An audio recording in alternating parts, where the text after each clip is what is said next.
শুধু দর্শক, দেশ এবং দেশের বাইরে থেকে আমার যে প্রতিবেদনটা দেখতেছেন, সবার প্রতি আমার আন্তরিক শুভেচ্ছা ভালোবাসা রইল।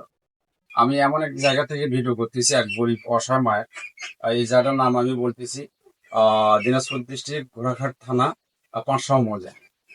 এই যাই হোক, এখানে আমার এই যে অসহায় মাকে দেখতেছেন, সে অক্টোবর নভেম্বর থেকে সে অসুস্থ।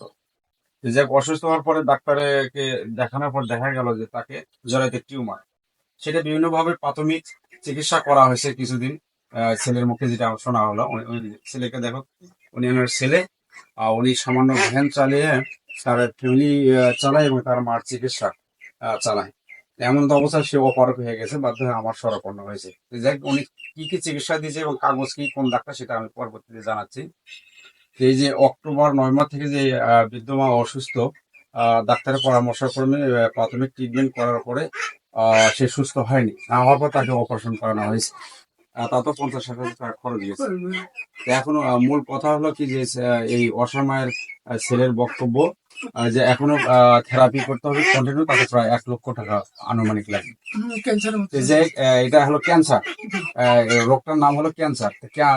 শুধু দর্শক, আপনারা তো জানেন সবাই যে ক্যান্সার রোগটা কি। এটা হলো বড় রোগের অসুখ। এরা গরিব মানুষ, সামান্য ভ্যান চালে সংসার চলে। তাদের এই সংসার ব্যয়ভার বহন করার পর এরকম একটা বড় রোগের পেছনে অর্থের ব্যয় করা অদূরসাধ্য ব্যাপার হয়ে দাঁড়িয়েছে।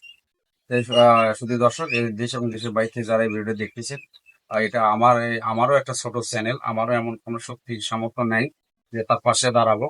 তো যাই হোক, ছেলের অসহায়ত্ব দেখে আমাকে তারা বললো, আমি একটা প্রতিবেদন আপনাদের সামনে তুলে ধরলাম যে একটা ক্যান্সার রোগী চিকিৎসা করতে বা তার অত্যপত্য বা বিভিন্ন যে ব্যবস্থা আছে, কত টাকার দরকার।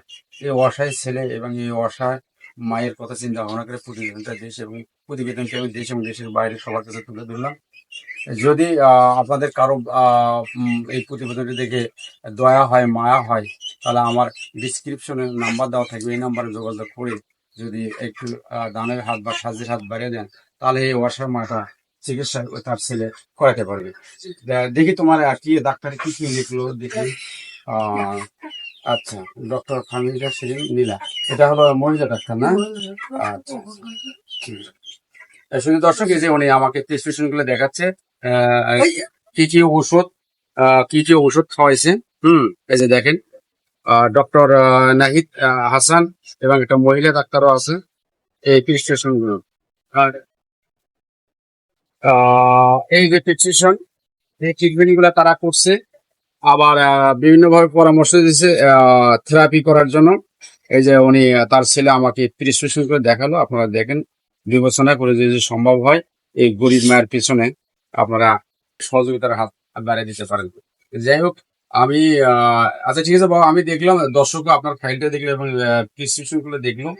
যদি কোনো সদাই ব্যক্তি আর দেখা লাগবে এই বৃদ্ধ মায়ের পিছনে দাঁড়ায়, সেটা আমি যত টাইমে আসে পৌঁছে দিয়ে যাবো। যাই হোক, আমার তো ছোট চ্যানেল বাবা, আমার তেমন অর্থ নাই, এই খালি হাতে তো আর কি করবো। যত সামান্য কিছু দিলাম, এই দিয়ে তোমার আম্মাকে একটু ফল ফ্রুট খাওয়াবেন, ঠিক না বাবা?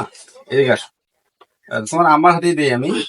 ঠিক আছে মুরব্বী, আমি এই যে 500 টাকা দিয়ে গেলাম, এটাতে আপনি ফল ফ্রুট খাবেন। হ্যাঁ বাবা, আমার নতুন চ্যানেল, আমার এমন কোনো অর্থ নেই যে বেশি টাকা দেবো। যে প্রতিবেদনটা তুলে ধরা হলো, যদি আল্লাহ তরফ থেকে কোনো সাহায্য সহযোগিতা আসে আপনারা পেয়ে যাবেন। তো শুধু দর্শক শুনলেন তো আমার বক্তব্যগুলো, এবং তার এই রুগীর সামনে বসে আছে, সে হয়তো কথা বলতে পারে না, তার ছেলে আমাকে ছোট ছোট আকারে কিছু কথা বললো। সে বাবা, তোমার কিছু বলা থাকলে দর্শকের সামনে কিছু বলেন, একটু সালাম কালাম যে দর্শককে বলেন। আসসালামু আলাইকুম ভাই, যদি কেউ সহযোগিতা করেন আমার মার জন্য, হ্যাঁ, মনে হয় ভালো হয়। শুধু দর্শক দেখছেন, সে কেঁদে দিছে আবেগে, আর কি সে বলতেই পারতেছে না। যাক, আমি ভিডিওটা লম্বা না করে আমি এই পর্যন্ত ইতি টানলাম। দেশের বাড়িতে যারা ভিডিওটা দেখলেন, তারা কমেন্টস লিখবেন, শেয়ার করবেন এবং আমার গরিব জনতা 24 ফেসবুক পেজটা ফলো করবেন। পরিশেষে আমি দেশ এবং দেশের বাইরে সবার প্রতি আন্তরিক শুভেচ্ছা ভালোবাসা জানিয়ে শেষ করছি। আপনারা দোয়া করবেন আগামীতে আরো কোনো নিত্য নতুন এরকম মানবিক কোনো ভিডিও নিয়ে আপনাদের সামনে হাজির হতে পারি, এই প্রত্যাশা রেখে শেষ করছি। রাখি। আসসালামু আলাইকুম।